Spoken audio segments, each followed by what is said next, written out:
Hezký den, vážené divačky, vážení diváci. Na CNN Prima News startuje další díl pořadu Startupujeme, kde společně se špičkami v oboru mapujeme minulost, současnost a budoucnost české startupové scény. Dnes se budeme bavit o tom, co udělat proto, aby česká startupová scéna byla ještě více světovou, protože dnešní díl má podtitul Světový sen, jak řídit firmu bez hranic. No a jsme velmi rádi, že do dnešního dílu přijali pozvání zakladatel Dive, expert na fintech a firmní finance Marian Tomko. Mariane, vítej. Ahoj, ahoj. A garantem dnešního dílu je partner VC fondu Prestotech Horizon Tichomír Jenkut. Tišo, vítej. Čaute, ďakujem. Ještě připomeneme, že partnerem tohoto dílu je společnost CSG. Děkujeme za to. Tak pánové, pojďme se podívat na to, jak firma může být světová. Jedním z těch směrů může být vlastně remote práce takzvaně na dálku. Když jsem byl naposledy na Tenerife, tak jsem potkal surfaře, který žil v dodávce a ptal jsem se ho, what do you do for living, jako čím se živí, jestli se vůbec něčím živí, nebo jestli je rentier. A on říkal, no já pracuji pro americkou firmu. A já říkám, odkud? No tady z dodávky. Já nejsem na prázdninách, já tady žiju, já tady pracuju a můžu pracovat z dodávky. Mariane, je tohle vůbec možné, nebo mi lhal? No, ahoj. Lhal. To neviem, to nepoznám, ale je to možné, lebo obecne dnešný digitálny svet vlastne umožňuje prácu na diaľku. Jo? Remote práca, keď si to ako keby nejak zoberiem, nejak definujem, tak to je práca z iného priestoru, ako je office, ako je ten hlavný kancel, ktorý očakávame všetci, že sa tam tá práca odohráva. Inými slovami, ja by som to definoval tak, že to je vlastne, keď sa ľudia nemusia obliekať do práce. Jo? To je v podstate veľmi jednoduchá definícia toho, čo remote je. Sú tam nejaké ako keby otočky toho, čo remote zasa nie je. Ten tvoj konkrétny príklad napríklad mohol byť digital nomad. To mohol byť človek, ktorý je v pohybe. To nemusí automaticky platiť pre remote. Pre remote nemusí automaticky platiť, že to je home office. To nemusí byť automaticky práca z domova. To môže byť práca kľudne z iného kanclu, alebo z coworku, alebo od neviem, inej firmy. Ale to, napríklad, že to je z iného konce planety, to klidně může být. Ať už jsou to Medzilaborce, anebo Silicon Valley. Tak. A môže, zrovna Medzilaborce sú dobré. Tam je spoustu ľudí v remotu. A veľa digitálnych nomadov. To známe. No nie, vlastne v tom remote ja nepoznám, či ten človek pracuje z vedlejšej místnosti alebo z vedlejšieho kontinentu. No. To je akoby ten jeden zásadný rozdiel. Čo si myslím, že ešte spojivo vlastne pre remote prácu je to, že je to digitálna práca. Že sa nebavíme fakt o tom, že niekto si doma strúžlika z dreva nejakú postavičku a tu potom predáva na marketplace niekde, ale spíš je to fakt ako digitálny koncept, digitálna práca. Takže jedným zo základných ako imperatív alebo výkričníkov toho, že čo musí platiť je, že remote nie je offline. Jo? To je to základné ako keby spojivo toho, aby nejakým spôsobom vlastne ten koncept fungoval. Tišo, tvůj pohled na remote práci? Je to budoucnost? Je to nutnost dnes? Pozri, ja myslím, že dneska budeme veľa nesúhlasiť s Majom. Videli sme obrovskú vlnu počas covidu, keď veľa ofisov zaviedlo nejakú možnosť práve tej remote práce a ako sa tie opatrenia nejakým spôsobom uvoľňovali, tak sme zase videli veľký nátlak na to, aby sa ľudia vracali naspäť do ofisov. Či už sa pozrieme na veľké firmy v Silicon Valley, ktoré postupne prešli zase do 4 až 5 dní priamo v ofise, investičné banky, konzultačky, všetci sa postupne nejakým spôsobom vrátili k tomu, že chcú naspäť mať ľudí v tým ofise. Mariane, nějaký hybrid? Je to něco, co je mezistupeň, který nakonec tím remotem jako skončí, nebo je to ideální kompromis? Jak vy to máte vlastně v Dive nastavené? My to máme nastavené. My máme ešte také vec, že môžeš mať remote first alebo remote only. Remote only je, že máš iba remote. A remote first máš, že máš plno ľudí v remote, ale máš zároveň nejaký office. My máme tú officeovú variantu. Máme nejaký jeden office, jedno miesto, ktoré sme si zvolili, alebo máme viac tých officeov, ale vlastne vybrali sme si jedno miesto. V Prahe na Václaváku máme nejaký spot, ktorý považujeme, že to je office. Že keď sa potkáme v office, alebo sa vidíme v office, tak sa vidíme tam. No. Ale nemáme úplne hybridný model. To znamená, že nemáme model, kde máme jedno gravitačné centrum, okolo ktorého sa všetko odohráva. Nemáme model nejakých dvojrýchlostných alebo prvej a druhej kasty tímov, kde niektorí ľudia sú v offline, tam sa odohrajú veci a potom sú nejakí pridružení konzultanti na online. To nemáme. My máme fully online, fully remote vlastne firmu s tým, že máme ako keby nejaký spot, kde z okolností chodím len ja vlastne na konci dňa. Som jediný človek, ktorý je ti smutno? Ja prídem pozrieť. Není mi smutno, no. Není mi úplne smutno. Není mi úplne smutno. Je to vlastne presne to, čo som hovoril, že tá definícia toho remotu je spíš o tom, že kde sa odohráva ako keby ten core výmeny informácií, by som povedal. Jo? Že ako keby firma je o výmene informácií medzi ľuďmi a povedzme aj strojmi, dajme tomu data nejako podobne. Ale keď si zoberiem to, že vymeniame informácie, tak ich vymeniame fully online. Jo? Plne onlineovo. Tým pádom nám je vlastne úplne jedno, kto kde, s kým, jak sedí, pracuje, či je v inej časovej zóne, čo samozrejme remote môže a nemusí znamenať, či je na inom kontinente, môže, nemusí, či je flexible, môže, nemusí, môže si odohrávať svoju prácu treba v noci, my o tom nevieme, keď je to hotové do deadline, je to OK. Jo, takéto veci ako keby tam sa umožňujú. Takže my vlastne fungujeme tak, že máme ofisy, ale z týchto definícií vlastne vychádza, že sme remote. Tyšo, vlastně dnešní startupová scéna funguje remote first, nebo jak vlastně funguje? A tvůj pocit z toho, jak dělat dobrý biznes, potřebuješ to face to face, nebo ti to stačí screen to screen? Jak ty to máš? Majo to veľmi dobre pomenoval, že firma je o výmene informácií. A ja si myslím, že tá výmena informácií ťa vie dostať na nejakú úroveň. Ale cez Slack, alebo cez Teams, alebo cez internet, keď si predávaš nejakým spôsobom informácie, prichádzaš o veľkú časť napríklad kultúry toho startupu a respektíve firmy. Čiže veľa tých informácií sa ako keby stratí, keď si iba píšeš niekým, a to samozrejme vieš aj tie medziľudské vzťahy, keď si s niekým píšeš, tak je to niečo úplne inak, keď sa vidíš naživo. A myslím si, že to je tých posledných 10, 20, 30%, ktoré ťa posunú ešte na vyššiu úroveň ako tá firma. A keď sa bavíme o startupoch, tak je obrovský rozdiel, či je to začínajúci startup, alebo či je to nejaký väčší startup. Čiže keď už máš nejaké zavedené štruktúry, ako napríklad ako majú vo svojej firme, tak sa ten remote, myslím si, že dá ľahšie uskutočniť, pretože už máš nejaký systém, máš nejaké procesy, ktoré nejakým spôsobom fungujú. Ale keď máš začínajúci startup, kde máš 2, 3, 4 ľudí, tak sú to práve tí 2, 3, 4 ľudia, ktorí formujú celú tú kultúru toho startupu a tej firmy na 10 ročia ideálne, ktoré prídu po nich. A preto si myslím, že v tých úplne ranných začiatkoch je veľmi dôležité, aby tí ľudia strávili čas spolu fyzicky a aby spoločne nejakým spôsobom tú kultúru budovali. A čo je posledná vec, ktorú podotknem, je, že kultúru nebudujú len tí zakladatelia tej firmy na začiatku.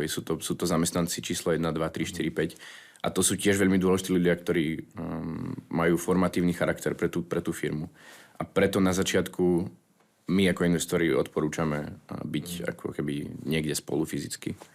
Mariane, když jsem dneska probíral dnešní díl s mými kolegy, tak nejčastější reakce byla ta, že když máš remote first, tak lidi se budou snažit věci, doufám, že to můžu použít v uvozovkách, odrbávat. Jak ty vlastně zajistíš to, aby ten člověk, byť je na dálku, možná přes půl republiky, možná přes několik pater, možná přes půl světa, doručil přesně to, co by doručit měl? Tak musíme vybudovať samozrejme systém udavačov. Ne. A tam sú obecne dve metódy, jak riadiť firmu. Je to buď firma ako kontrolovaná a riadená cez strach, povedzme, a cez nejaké measures, kto kedy čo urobil, komu čo povedal a podobne. A všetko kontrolujeme, alebo je to firma založená na dôvere. Ten remote sa dá asi oboma spôsobmi, ale my sa snažíme spíš na dôvere, lebo tá miera neistoty toho, že či ten človek pochopil, čo má, či splní ten deadline bez toho, aby som ho videl, ako každý deň ťuká niečo do klávesnice, tam musí byť. Takže tam nejaká tá miera neistota tam je, takže tá dôvera tam musí byť. To je vlastne Machiavelli, čo hovoril, že buď musíš byť nenávidený alebo milovaný. No, niečo také. Takže, ale len späť Ale k ta tomu... hranice je hrozně tenká mezi nenávistí a To milovaním. je vždycky, no. To je vždycky. Človek už ani nevie, že čo vlastne robí. Či miluje alebo nenávidí tých všetkých ľudí. Ale my sme tak začali. My sme začali ako remote. A vlastne bolo to dosť bizarné, ak mám povedať. Prečo? Bolo to dosť bizarné, lebo ja som vlastne nikdy nešiel povedzme na internet s tým, že tam ako keby reálne vytváram nejaké alter ego alebo nejakú alternatívu alebo kreujem niečo, čo tam ako keby funguje, nejaký organizmus. Jo? A tá firma zasa, je to organizmus v podstate. A v tom covide, my sme vznikli akoby ešte pred covidom chvíľku, ale v covide vlastne sa začal vytvárať Dive defaultne ako remote. Takže ja som vlastne z hociakého ofisu, z hociakého miesta vlastne vytváral nejaký organizmus, ktorý žil v podstate skrz počítač niekde na druhej strane toho internetu, niekde vo svete. Takže ten feeling toho, že počítač nie je len, ja neviem, na internet a na sledovanie nejakých videí a hranie, neviem, počítačových hier alebo čítanie článkov alebo čo, ale že aj na kreovanie vlastne reálne takéto veci mne osobne prišlo ako fascinujúce, lebo je to v podstate kreovanie vlastnej myšlienky, jo? Že keď človek si založí nejakú firmu a začne budovať ten organizmus, tak vlastne pretláča svoju myšlienku, že si vyfabuluje nejakú ideu, jak by ten svet teda mohol vyzerať, čo by sme tak mohli robiť, čo by sme sa mohli živiť, aký ten biznis model by mohol byť, jak to a tamto, ento. A vlastne v celé sa to stane skrz počítač a to je super fascinujúce, že to reálne niekde niečo existuje, ako keby digitálne, fully digital. Ale späť k tomu možno, čo ty si hovoril, že čo si to vlastne hovoril? Hovoril si o tom, že ty, ako keby, keď máš tie štruktúry, tak ich ťažšie alebo nie, takto, naopak ty si to povedal, že keď máš štruktúry, tak ich ľahšie vybuduješ do remotu. To si zrovna nemyslím. Hej. Toto je zrovna, ako hovoríš, že nebudeme súhlasiť, tak ja začnem nesúhlasiť. Nie, že by úplne som nesúhlasil, len to doplním, že ten remote je lifestyle nejakým spôsobom. Jo. Zásadne není pre každého takýto spôsob lifestyle. To je nejaký spôsob, kde ja musím mať self-disciplínu a nejak si sám organizovať život. Ja na konci dňa v remote netuším na druhej strane obrazovky, čo sa tam odohráva. Ešte sa tam ľudia dajú pozadie a vôbec neviem, či nie sú v zoo. Či nesedia na žirafe. Jo. To vôbec nemôžem vedieť. Klidně, ale ať jsou na žirafě, ale ať přitom pracují. Klidně, ať sú na žirafe. Ja nemôžem napríklad vedieť, že či človek neperformuje kvôli tomu, že je treba zlý programátor, alebo neperformuje kvôli tomu, že si není schopný urobiť domáci setup, alebo akýkoľvek setup, kde už je. Jo? Že kódi super kódy niekde zo záchodu. Ako dlhodobo nebude fungovať. Jo? Takže ja vlastne potrebujem tú dôveru a potrebujem tú druhú stranu. Ale je to... No a promiň, poznáš to hned, jestli ten člověk odvádí svou práci špatně, protože jeho skills nejsou tak daleké, jako třeba sliboval, anebo je to jenom proto, že si to rozvrhnul špatně? No. Doplním tú otázku, že je tým pádom náročnejšie hajrovať správnych ľudí remotely ako fyzicky in person? Osobne teda? Náročnejšie hajrovať ja tam asi na stejno. Sú to dva úplne iné spôsoby a asi na stejno. Ešte k tomu vlastne k tej kultúre, že ty vlastne tie procesy už musíš nejakým spôsobom vybudovať. Je strašne ťažké transformovať niečo, čo funguje. Ty v podstate musíš vymeniť tým. To sú úplne iné typy ľudí. Sú typy ľudí, ktorí chcú ísť do kanclu, chcú tam všetko prebrať, chcú na všetko stať meeting osobný a všetko si to potrebujú tam povedať, nakresliť, napísať na papier, z očí do očí vykomunikovať. Také typy sú. A môžeš expandovať ten tým, ktorý už existuje v rámci Officeu a k nemu pripojíš nejaký tým, ktorý je remote first? No to je ten hybridný model. To teraz, akože sa vraciame teraz k tomu hybridnému modelu. Ten hybridný model je úplne dosť, ako podľa mňa, ako zasa osobný názor, že nešťastná vec. No, na mne fungujú ani hybridné meetingy. Ako máme all hands, nejaký stand-up, alebo nejaký, ako, jak by som to povedal, veľký celofiremný meeting, kde sme všetci. A A ten máme hybridný. Ten máme, že niektorí ľudia sú offline a niektorí sú online. A vieme tam urobiť iba časť toho meetingu. Prečo? Lebo ľudia nevydržia tak dlho online. Jednak nevydržia tak dlho čumieť do monitoru. Je to pre nich nudné, nezáživné a neviem, proste zase, aký majú setup, čo ja viem. A jednak nie všetky veci sa vedia takto odohrať. V online dokáže rozprávať jeden človek. V offline dokáže rozprávať všetci naraz. Jo. To je veľký rozdiel. Tá informácia sa šíri úplne inak. Prosím tě, a vánoční večírky jsou taky hybridní? Vánočné večírky máme hybridní. Vánočné večírky máme len pre tých, ktorí sú offline. Jo? Tí, čo sú online, majú smolu na konci dňa. Jo, ale ešte raz k tomu procesu, aby som sa vrátil, že ten proces ty nezmeníš z nejakého procesu, keď si stavaný takto, aby si všetko diskutoval, vymýšľal na mieste a potom týmto ľuďom povedal to isté, ten istý úplne proces si poďme preklopiť a budeme v online. To nebude fungovať. To sú úplne iné procesy, úplne iný mindset, úplne iná štruktúra, máš inak nastavené meetingy, inak sa komunikujú informácie, to všetko je inak vlastne. Tišo, ty jsi mluvil o tom, že vlastně je rozdíl, jestli ten startup je začínající, nebo už je nějakým způsobem pokročilý, už má, dejme tomu, zákazníka a roste. Vy v Prestotech Horizons, jak jsem pochopil, se zaměřujete už na ty, kteří už jsou rozjetí. Tak když vás někdo pozve jako investory, nebo se dozvíte o někom, kdo má startup, dobře rozjetý a mají nastaveno remote first, tak jak ty na to reaguješ? Snažíš se jim to nějak rozmlouvat, nebo musíte se podívat jako do hloubky, proč remote first je, když vám třeba vysvětlí, no tady je hrozně málo lidí a my potřebujeme prostě spoustu lidí ze všech koutů světa, tak to děláme takhle. U nás je to strašne špecifické tým, že investujeme hlavne do obranných technológií. A čo sa často deje, je, že respektíve drvivá väčšina tých startupov dochádza k nejakej interakcii s hardverom, čiže s nejakými fyzickými produktami. A tam už je fakt, ako si hovoril, je strašne ťažké si niečo stružlikať doma remotely. A je takmer nemožné nejakým spôsobom interagovať s hardverom na remote first bázi.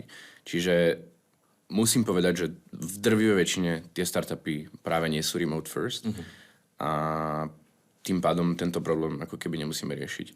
Ale ešte keď sme investovali iné veci, tak z mojej skúsenosti tam môžem povedať, že taktiež väčšina tých startupov bola niekde pokope. Aj keď už máme väčšie startupy v portfóliu a hajrovali niekoho k sebe, tak väčšinou sa snažili relokovať toho človeka bližšie k týmu. Výnimkou ale je, keď hajrovali napríklad predajcov alebo salesakov pre nejaký špecifický geografický trh. Je napríklad, že startup je z Bratislavy a potrebujú niekoho, kto bude hospodáriť americký trh. Takže otvorili mini office niekde v Toronte alebo neviem, v San Francisku a tam nahajrovali nejaký menší tím, ktorý nejakým spôsobom interagoval s tou centrálou v rámci Bratislavy. My se často v našich dílech startupujeme, bavíme o tom, jestli pro dobrý startup, který může být kvalitní, může to být třeba jednorožec, je Česko a Slovensko, jestli je to dostatečný trh. Pánové, zajímá mě jako váš pohled, jestli je expanze nutná už úplně na začátku nebo po nějakém čase vývoje, nebo jestli ten startup, když začíná, už musí mít ambici být světový. Jak vy to vnímáte? Začnu tebe, Tišo. Ambícii mať musí. Bez toho to nejde. Vlastne vybudovať jednorožca čisto na zákazníkov z Československa v rámci technológií je viac menej nemožné.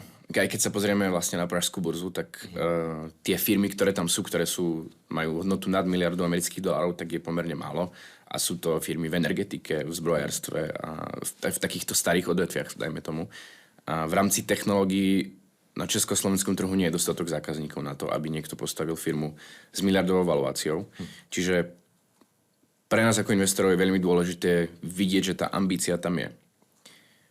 Či začať alebo nezačať už v prvej fázi s expanziou mimo Československa veľmi závisí na tom, aký startup alebo akú technológiu vyvíjajú. Niekedy to môže byť výhoda, niekedy to môže byť naopak nevýhoda.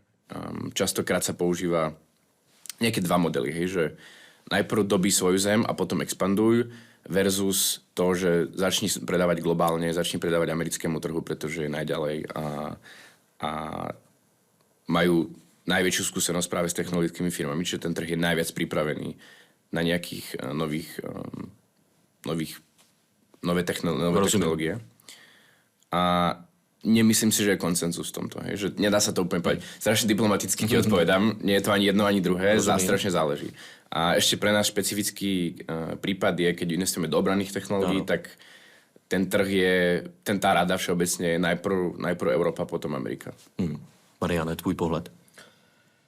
Tak tiež by som negeneralizoval úplne, ale obecne podľa toho, čo chce človek dosiahnuť. Hej? Keď chce dosiahnuť nejaký lifestyle business, nejaký svoj ako životný príbeh vo svojom okolí a chce sa mať fajn. A to už nie je startup potom. No, OK. Dúfam teda. Akože, jasné. To je o tej definícii, že čo človek chce dosiahnuť s tou danou firmou.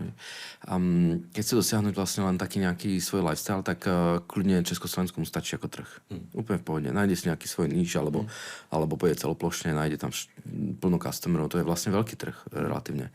Ale keď chce urobiť fakt unicorn a chce urobiť ako svetový produkt a má nejakú ambíciu z toho, že by kľudne išiel do nejakých international world a urobil by produkt, ktorý je ako keby na hrane nejakej technologické alebo nejakej inej znalosti. To je ako svetové, jo? Lebo my nevyužívame technológiu, ktorá je iná ako v US. My máme tú istú technológiu, máme tie isté vlastne americké firmy kľudne, jo? Na ktorých bežíme. Voláme si cez Zoom, píšeme si cez Slack, používame Excel. Presne tak. Programovacie jazyky sú rovnaké. To všetko je rovnaké. Takže vlastne, keď niekto niečo vymyslí, čo je za hranou toho, kam sme sa dostali, tak to ako defaultne by malo byť celosvetové. Že by mal mať tú... A aj tú ambíciu by na to mal mať. Tým pádom sa nájde nejaký investor, ktorý ho v tom podporia, alebo sa nájde nejakú službu, ktorá ho v tom tiež podporí. Takže my ako keby preto sme sa zamerali na tie startupy, ktoré idú do US, pretože vidíme tú najväčšiu linku, že keď niečo fakt niekto je chytrý, a to je plno chytrých ľudí, takže keď ako je niekto chytrý, tak spíš ho encourage v tom, aby mal tú ambíciu a aby išiel, pretože je dosť možné, že vymyslel niečo, čo ešte nikto nevymyslel. Jo. A to musí urobiť na svete, akože globálne potom už. Dámy a pánové, vážené divačky, vážení diváci, doufejme, že jsme vás navnadili na druhou část dnešního dílu podcastu Startupujeme. Najdete ji na všech platformách, mimo jiné na www.cnnprima.cz. Děkujeme, že startupujete s námi.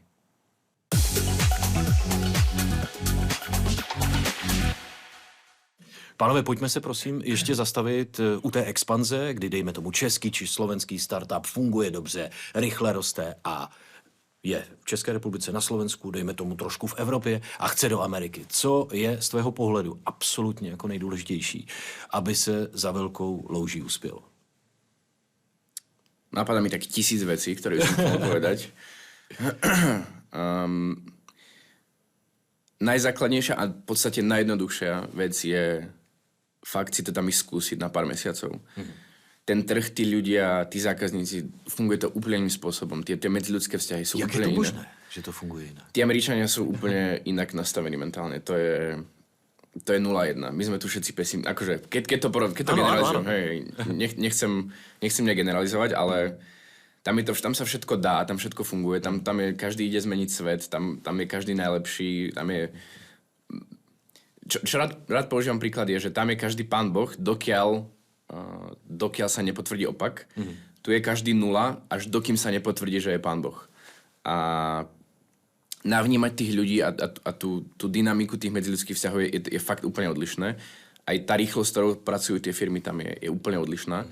A preto typ číslo 1 je kúpiť si jednosmennú letenku do San Francisca, do New Yorku, kdekoľvek je ten najdôležitejší hub pre ten daný startup a stráviť tam 2-3 mesiace a zistiť, čo ako funguje. Tie konverzácie sú o mnoho rýchlejšie, takže ten človek za tie 2-3 mesiace fakt vie zistiť o mnoho viacej ako tu a všetko sa hýbe vlastne rýchlejšie. A to ponaučenie za 2-3 mesiace môže byť fakt také veľké ako tu za rok, dajme tomu. Mariane, ohledně té expanze, nemůže ten remote vlastně pomoci, že v podstatě ani nepozná, že si expandoval, protože máš nastavené procesy v úvozovkách zaměstnance nebo partnery po celém světě, tak jenom ten biznis jako rozšíříš naprosto přirozeně. Presne tak. Vlastne ten remote by mal pomôcť v tomto.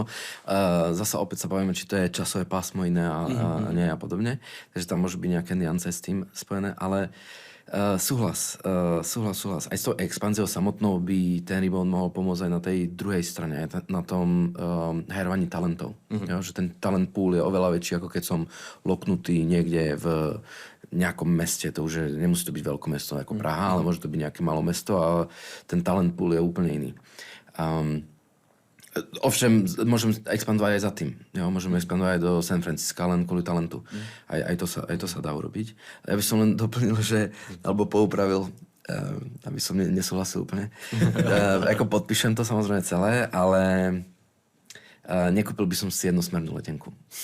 No vlastne, to nie je možné kvôli migračným tým. Kúpil by som jednak to, ale jednak by som si kúpil spiatočnú z takého nejakého psychologického hľadiska. Dal by som si nejaký časový limit. Experiment. Dal by som si časový limit. Takže tak by som odporúčal kľudne presne tým, ktorí chcú vyskúšať, otestovať ten trh, ísť a skúsiť to. A hotovo. Zistiť tú mentalitu, zistiť to na nejaký časový, rámec, po 1-2 mesiace, ísť to tam, vyskúšať, ošahať, ísť s tým produktom, ísť s tou kožou na trh. Žiť tam niekde kľudne low-costovo, niekde za rohom a tam mať vyskakovať, z okna a proste nejak to tam skúsiť do tých ľudí natlačiť, ale skúsiť si to. Asi to je akoby... Ja mám vlastne úplne skvelý príklad. Mám veľmi dobrého kamaráta, ktorý založil startup niekedy v novembri 2025. Snažil sa nejakým spôsobom predávať v Európe. Tá technológia je fakt veľmi zaujímavá. A minulý týždeň letel do San Francisca a za 4 dní podpísal nejakých $5,000 v kontraktoch, ktoré sa mu tu nepodarilo za 3 mesiace. A cez úplne náhodné spojenia, ktoré stretol na nejakých eventoch, sa dostal na meeting s jedným z najprestížnejších investorov na svete. A to všetko sa stalo za týždeň. Tá rýchlosť je fakt úplne niekde inde ako u nás. Mě hrozně zajímá, pánové, jestli český startup, který chce expandovat do Spojených států, jestli se automaticky musí stát, že se z českého startupu stane americký. Jak vlastně udržet tu identitu, aby při tom expandování a při tom růstu, my dejme tomu další investoři při dalších kolech, nebo ti moji lidi, který jsem ulovil, řekli, hele, Praha už ne, jako přestěhujeme to Silicon Valley, Severní Karolina, Delaware, Virginie, nebo minimálně Nizozemsko. Co udělat pro to, aby ten startup zůstal český nebo slovenský? Prostě forever. Pozri, tak čím lepší startup, tým menej je to potrebné od tých investorov. Hej. Akože keď je to fakt neuveriteľný founder, tá technológia je fakt brutálna, tak sa tí investori prispôsobia.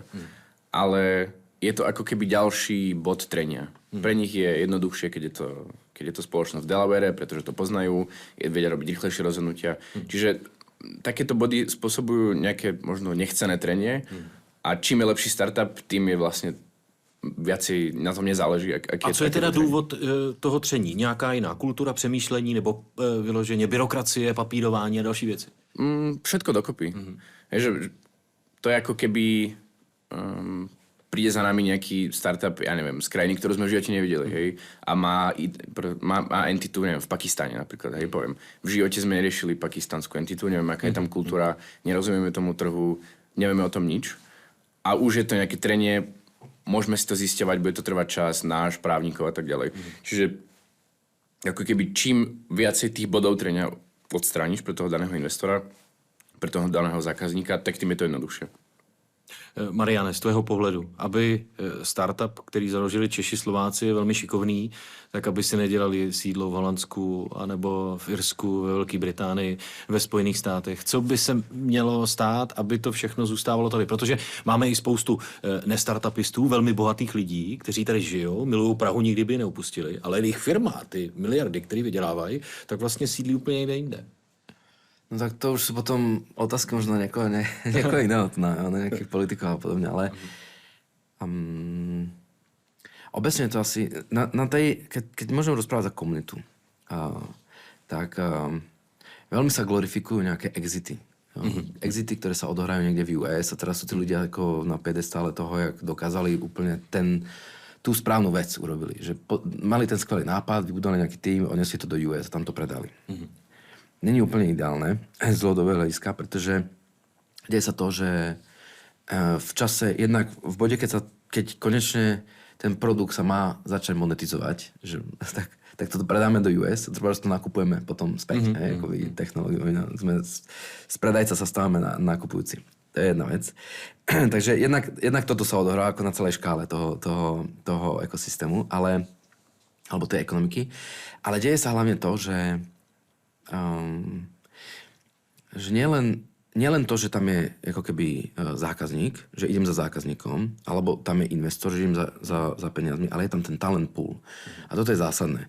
Že v momente, keď ja už neviem naherovať tých ľudí, alebo neviem nájsť na trhu tých ľudí, ktorých potrebujem na tú danú expanziu, tak začína môj problém. A začína to, že rozmýšľam nad tým, že musím tam ísť. Jednoducho, ja nemám na výber ani.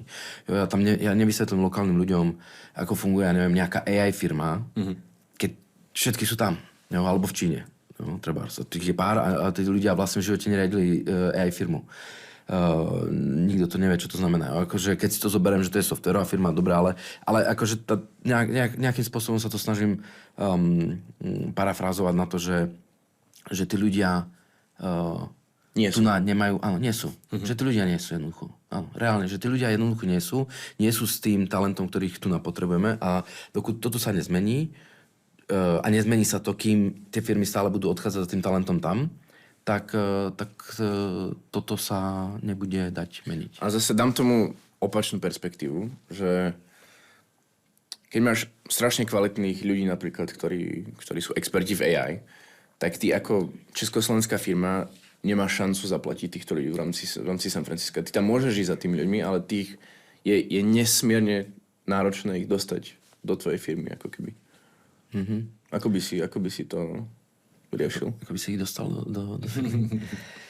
Hovorím, nedostal. To není ako, že jedna firma zmení svet. Jo? To nemôže jeden plávať proti prúdu, nedopláva sa nikam. Ale na to, aby sa zmenil ten prúd, tak treba celý ten kontext, celý ten ekosystém vybudovať. Treba vybudovať, máme zároveň ešte ľudia, ešte sme zažili komunizmus, že to nemôžeme hrať na nejakých super kapitalistov alebo čo vám čo.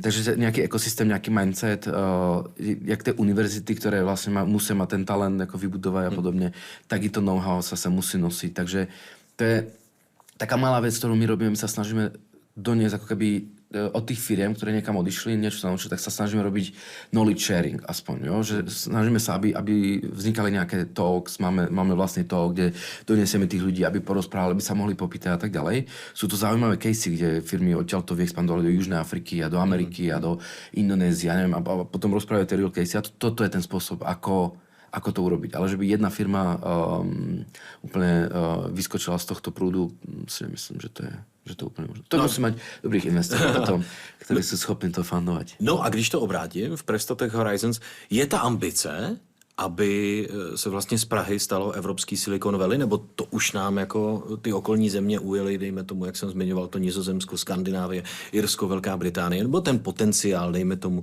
kvůli tomu, že Praha je srdce Evropy, tady jako je, a je tady spousta kvalitních lidí, ty lidi tady máme, není jich jako moc, ale spousta kvalitních, máme tady univerzity a další, tak má na to Praha. Pozri. Praha, Brno, Bratislava, Košice. Košice určite. Pozri, my sme investori a nás na konci nezaujíma, koľko peňazí vrátime našim investorom. Moje osobné zbožné prianie je, aby Praha bola Silicon Valley svetová. Ale my ako investori vlastne nám to je úplne jedno. My investujeme v rámci Európy a v rámci NATO a spojencov. Čiže my dokonca investujeme na obidvoch stranách Atlantiku. A kde tie firmy nájdeme, akože na konci nám je to úplne jedno. Hlavne je, že vyrastú a vieme ich predať za väčšiu valuáciu. Ale čo hovoril Majo, tak ja žijem v Prahe, milujem Prahu a chcem, aby to tu rastlo, aby to nejakým spôsobom, aby sa tá ekonomika posúvala ďalej a aby sme z Česka mali menej montovňu a viacej nejakú technologickú krajinu. Mozgovňu, presne. Takže ja si myslím, že na to má. Tie univerzity sú fakt skvelé. ČVUT, myslím, že tu bol pán profesor Pechovček kedysi. Akože neuveriteľná kapacita a myslím si, že to ide dobrým smerom. Samozrejme, trvá to dlho. Ale posledná vec, ktorá je dôležité si uvedomiť, že o Silicon Valley Európy hovorí každé mesto. Hej? Že máme určite, dneska sa natáča niekde podcast v Európe, v ktorom hovoria, že má Varšava na to stať sa Silicon Valley Európou. A oni povedia, že určite má. Čiže tá konkurencia je fakt veľká. Mariane, ty nechceš utéct? Neutečeš? No, neutečeš. Nebo nic jiného nám nezbyde v jisté fázi, protože to spousta founderů jako říká, že někdy narazíme vlastně na ten jako limit, který už nám tyhle ty zeměpisné šířky jako ať už si zmiňoval politiky nebo legislativu a další, že my prostě to musíme udělat. Tak musíme nebo nemusíme? Presne, musíme to udělat. My musíme byť chytrejší ako len to, že všetko predať a potom to nakúpovať späť drahšie. No. Takže by mali byť chytrejší. Nám to není úplne jedno, že odkiaľ ten klient je a jak podobne. My sa snažíme im pomáhať, aby mohli tú firmu, ktorá je primárne odtiaľto riadiť a mať celosvetovú. Snažíme sa im dávať to know-how, aby mali to know-how, pretože to není o tom, že nie sú ako keby talentovaní ľudia. To sú akože chytrí ľudia, majú vysoké IQ, majú aj dobré vzdelanie, ale nemajú experience, nemajú skúsenosť. Jo, to nemajú, tu není toľko startupov. Koľko keď my sme z financií, takže koľko startupových CFOs na trhu ako existuje reálne, ktorí zažili tú skúsenosť, že prešli celým kolečkom od rejzovania až po exit nejaký. To sú jednotky ľudí a to je strašne málo. Jo, takže áno, talenty sú super, len tú experience nejak musíme nabrať. Jo? A teraz je aj životný cyklus toho človeka, že áno, ten človek super, ho podporujem v tom, aby išiel, vyrejzoval kapitál, išiel do US, tam sa odsťahoval s rodinou a neviem, čo ja viem, potom to tam vyexitoval. Len je otázka, či ten človek sa ešte má chuť potom vrátiť. Jo?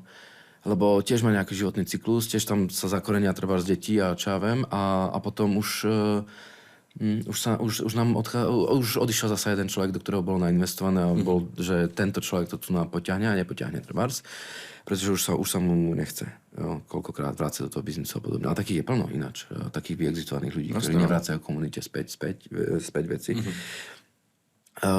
Takže možno neviem, na koho presne to je. Je to ako keby tá hra tých všetkých ľudí, ktorí tu sme. To, že vôbec vznikne takýto talk, to, že vôbec si to niekto akože poslechne, to, že vôbec tu sú nejakí investori, že sú tu nejaké servisné firmy, ktoré supportujú, tak to všetko asi nejakým spôsobom sa navaluje a snad to umožní tým firmám vlastně zostať. Tišo, tím, jak je svět rychlý, tak vlastně nějaká efektivita, optimalizace je hrozně důležitá. A ty, když jako investor narazíš na někoho, kdo je ve fázi fantastického produktu, nemusí to být geniální myšlenka, ale je to řešení nějakého problému. A ten founder ti řekne, no jo, ale já jsem vývojář, já nevím, co je HR, já neumím s fakturama, já nejsem obchodák a tak dále. Musí už dnes ten founder nebýt jen vývojář a musí se v podstatě za pochodu všechno učit, že je potom 8 lidí v jednom. A nebo ten investor je schopný mu tyhle ty lidi jako zajistit a udělat mu i ten servis v tomhle, aby on se pořád staral jenom o to, že ten problém vyřeší jako vývojář. Petr, pýtaš sa strašne kontroverzné otázky dneska. Opäť na to existujú rôzne pohľady a nedá sa v tomto generalizovať.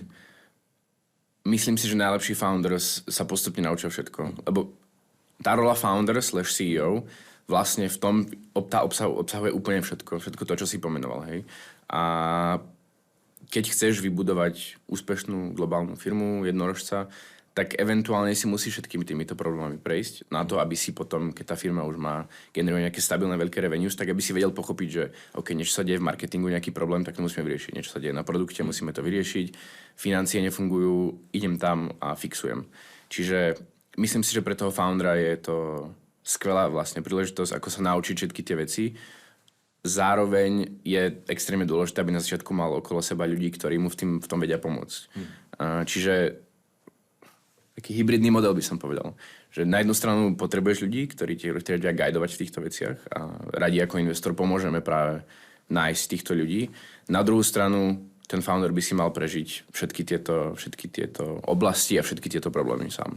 Protože Marian, to je takový hybrid, on je 11 lidí v jednom, ty si vlastně v úvozovkách financ, ale naučil se zprogramovat, vlastně zajímají tě data a další.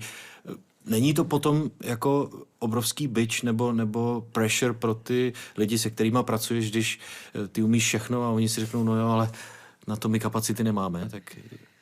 Nebo to byla nutnost, že si šel krok po kroku a přibíral si vlastně ty další jako dovednosti? Krok po kroku, ale jednak ma to zaujímalo, ale jednak som aj musel, samozrejme. Ale asi je to aj tendencia ľudí odtiaľto. No, my sme takí tí, neviem, kutilovia, alebo čo. Takí tí ľudia, že si to urobia sami. Jo, a toto je taká nejaká mentálna ako keby vec, ktorá tu prevláda, si myslím, na tej spoločnosti. Takže ľudia k tomu inklinujú, že sa stanú expertom na všetko vlastne na konci dňa. Či to brzdí, pomáha, opäť hovorím, opäť je to ten talent. Je iné ísť do trhu, vysvetliť niekomu, robím firmu, ktorá má takýto business model, má to takýto case a mám sa s kým o tom baviť, pretože tak na trhu je ďalších 500 takýchto firiem a XY ľudí týmito firmami prešli a už si to vyskúšali a už to majú ako zažité a už sa popálili xkrát. A sú tam. A sú tých rôznych rolí. Jeden robil marketing, druhý robil sales, tretí robil produkt, štvrtý neviem, hento, tamto. Vlastne tí ľudia tam sú a s nimi sa bavím. Keď tu nám vlastne vojdem do trhu, do hospody. Idem do hospody teraz, sa s niekým sa pobavím a bavím sa o tom, že mám firmu, ktorá je top notch, ako svetová, nejaká technologická, neviem čo, a potrebujem vymyslieť nový biznis model, ktorý nemonetizuje, ja neviem, ľudskú prácu, ale monetizuje AI agentov, ktorí mi chodia a skrepujú web, alebo ja neviem. Tak ako reálne, s kým sa o tom budem baviť. Jo? Musím si to ako keby v podstate vymyslieť sám. Mám sú nejaké asociácie, sú nejaké organizácie, prednášky, všetko sa snažíme ako keby to robiť.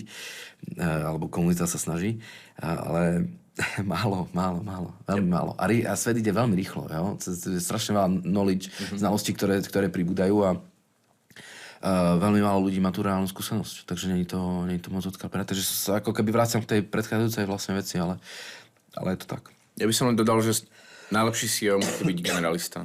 Že musí fakt rozumieť všetkému, čo sa v tej firme deje. Samozrejme nie úplne do hĺbky, ale do nějaké úrovně určitě. Jedna věc, pánové, blíží se závěr našeho dílu. Co by měl udělat founder z vašeho pohledu jako první, když z různých důvodů, ze svého přesvědčení nebo z toho, že to je prostě potřeba, chce mít remote first startup? Tišo. Májo, nechám to na teba. Na tú prvú reakciu. Okay. To ma zaujíma. Ne, sám musí byť remote. Toto je prvé. Úplne najultimátnejšia vec. Sám musím, tomu proste ryba smrdí od hlavy.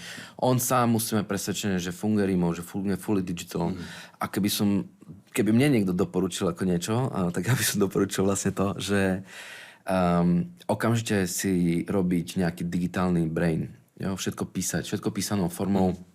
Nie vysvetľovať na koloch alebo takto, ale normálne písanou formou všelijaké procesy, vízie, predstavy, všetko to mať niekde spísané, aby tí ľudia sa mohli k tomu vrácať, aby vznikol nejaký digital brain. Pretože, jak bolo spomenúť, že kultúra sa vytvára pri stole alebo tak, no áno, ale a nie. Jo? Digitálna kultúra sa môže vytvoriť takto. Toto je vlastne súčasť tej digitálnej kultúry. Takže digital brain a byť sám digitálny vlastne. Ja by som dodal ešte krok predtým, je vyjasniť si to presne, čo hovoril Majo.